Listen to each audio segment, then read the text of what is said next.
Lads, lasses and the rest of the masses, welcome back to the channel. I'm Mono from Mono CFC and this is a match preview for Chelsea versus Fulham.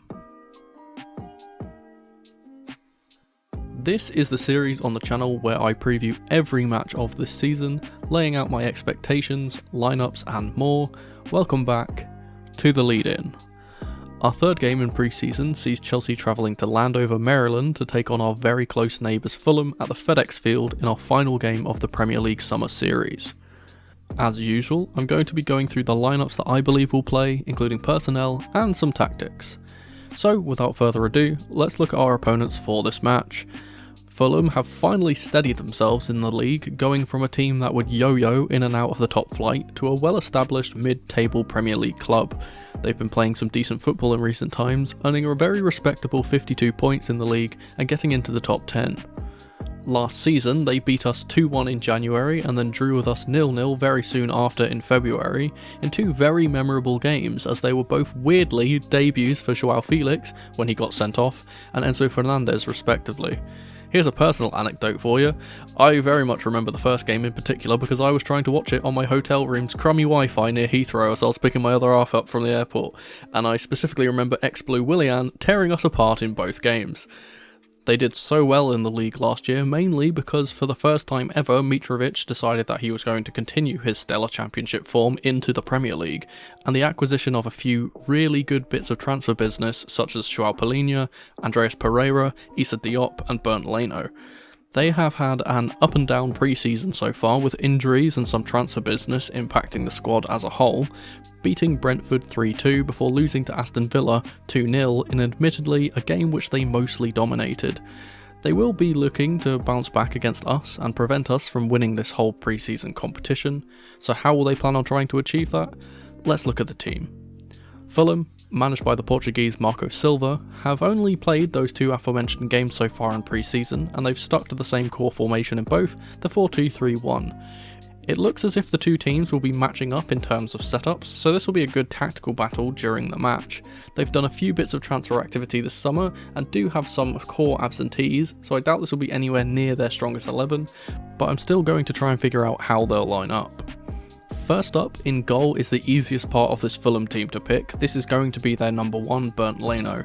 He was another very good bit of transfer business they did last season, playing a fairly big part in them doing so well, and even popping up with a penalty save in their last match. For the back four, it's going to have to be exactly as they have been playing because they don't really have many strong options due to their ongoing injury crisis. Kenny Tete is the obvious choice at right back, despite playing a lot of minutes in recent times. He's the best right back in the team, and the other right back is also going to be playing but in a different position, so I see no reason for him not to start. For the centre-back partnership, it's going to be again exactly as it was with Issa Diop, playing next to the very young defender Luc Rollet du Fugirol. He played here against Aston Villa and didn't do too badly, and as Tim Ream and Tosin Adarabioyo are injured, he seems like the most likely one to start again. The only other player that could play here is Calvin Bassey, but as he has just signed and hasn't been internationally cleared yet, I don't think he even could play if they wanted him to. For the left back, I'll be putting in the other right back, as I mentioned earlier, Kevin Mbabu. Once again, this is a forced change because their main left back in Anthony Robinson is a doubt for this game as well. Moving into the midfield, this is where Fulham are usually strongest, but yet again have been plagued with injuries. The ever impressive tough tackler Joao Palhinha suffered what seems to be a dislocated shoulder and will be on the shelf for some time, meaning he will be replaced by Sasa Lukic, next to the always reliable Harrison Reed. For the attacking midfield role, as Andreas Pereira is also unavailable through injury, Scotsman Tom Cairney will likely fill in here instead. For the two wide players, I'm going to go with ex-Chelsea man Willian on the left, once again likely to come back and haunt us as he did in the previous two against us. On the right, I wanted to put in Harry Wilson, but he did just play a lot of minutes in the last one, so I'm going to be playing Bobby De Cordova-Reid here instead. Finally, in the striker role, this is a bit of an interesting one. I'm going to be putting in brand new signing Raul Jimenez. Carlos Vinicius has been playing a ton of minutes recently and will need rest in my opinion, and Jimenez being a newer signing will have to get some playtime before the season starts. What better way to get him up to speed than a baptism by fire against a very game Chelsea side, eh? The very obvious exclusion here is Aleksandar Mitrovic, who I mentioned before was having a fantastic season for them, but in a bizarre turn of events, Mitrovic is trying to force his way out of the club and move to the Saudi League with Al Hilal. He's currently being forced to train on his own, and I'm sure there will be no coming back for him after this. In terms of how Fulham play, they are, for lack of a better term, stubborn. Regardless of whether or not they are playing a big team or a small team, their game plan and execution of it remains the same. Consistency is key, as they say, but unfortunately in this past season for Fulham that hasn't exactly worked out to plan. I said that they sit in 10th, and that's a rather apt position for them because they were, in every sense of the term, top 10 gatekeepers. They performed excellently against teams from the bottom half, but struggled against the teams above them at times, and this stubbornness is the reason for it. Again, I'm not going to go into every little tactical nuance here, but I will touch on some main points because these are going to be the make or break of this game if they get it right. Obviously in possession they play this 4-2-3-1 system with an emphasis on getting their wide players central and fullbacks into attacking areas in order to hit the main target man in the box. But it's in defence where this team is sometimes excellent and sometimes stubborn to a fault. When Fulham are out of possession, they do this really interesting pressing technique. The players shift into a 4-4-2 with the cam pushing up higher, and both forwards will stay either side of the main anchor man, which in our case would likely be Enzo Fernandez or Andre Santos. When the ball is played into one of the centre backs, the forward on that side will press, forcing the play out wide. This is similar to what I spoke about with Newcastle, but they don't even let them get up to the wide midfielders like Newcastle would. Instead, they opt to try and overwhelm the fullbacks in the corners and cut off all short passing options. This style is hard to play against and takes a lot of technique and a lot of know-how to bypass. Because of this, as mentioned before, this completely disrupted most if not all of the smaller teams that couldn't play out from the back, and they'd concede possession, giving Fulham the chance to attack once again. However, this for obvious reasons didn't always work against teams of higher quality that could play their way out from the press, or could hit these other players out in space with long passes, leaving Fulham open to deadly counter-attacks. I think this game will be decided on whether we are able to navigate this, but with the quality of some of the players we have, I expect us to handle this pretty well, especially considering who I expect to be playing in the left centre-back role, which I'll get to later. I think the danger men to look out for in particular in this one will be Tete on that right hand side, Willian because ex-Chelsea players always play well against us, and the very underrated Bobby De Cordova-Reid. Now from the whites to the blues, let's talk about our Chelsea Lions. But before we do, I'd like to ask you to please subscribe to the channel. We are less than 1,000 subscribers away from 15k, so if everyone watching this right now clicks that subscribe button and joins the masses, we can easily hit that goal. Starting with the formation, the 4-2-3-1 is our main system, and once again Pochettino will most likely be using this setup in this one. Nothing has suggested that we need a change in formation, and as this is what we have settled on, it makes zero sense to confuse things.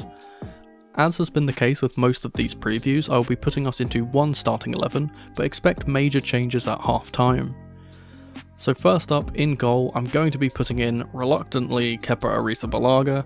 This is a prediction and not what I hope will happen, as quite frankly I don't think I can take watching this guy in net for us anymore. Unfortunately, I don't see any of our other keepers starting. I wanted Garga Slonina to come into this one, but with him close to agreeing a loan move away to the Belgian Pro League, I don't expect him to play at all for us during this tour.